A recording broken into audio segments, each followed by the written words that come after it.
koliko vas ima.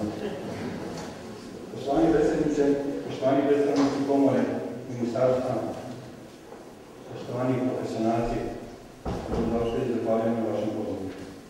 Prvo što je, ja vama iskreno sa strane Slovenskog nekretninskog udruženja Pijavci, koje je sastavni dio svjetske grupacije Pijavci koji je prisutno u 60 država, čestitam na putu koji ste odradili. Ja mislim da ste na pravom putu i sad tek počinje pravi rad. Meni je vrlo drago da imamo u Srbiji sad profesionalce, ali od vas ovisi normalno kako ćete ići u tom putu profesionalizma i kako ćete zagovarati struku. Najviše je značajno kako ćete rješavati svoje probleme unutar vaše djelatnosti. Sa time ćete napraviti dobru praksu države koju ćete izmijenjati sa našim susedima, tj. verovatno u regionu u koji smo. Znači, još bi se vratio u 2010.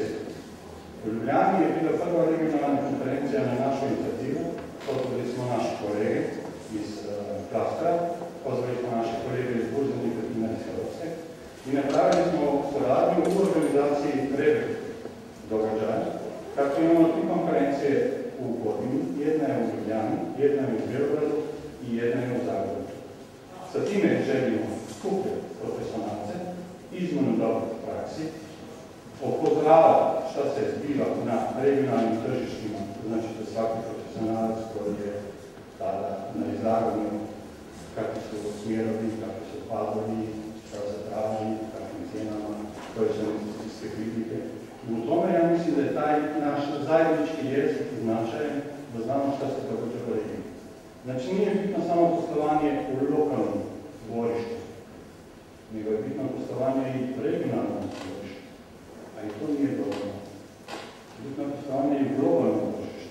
Jer jedino tako, svaki taj segment ima svoj značaj. A sve ovisi od vas.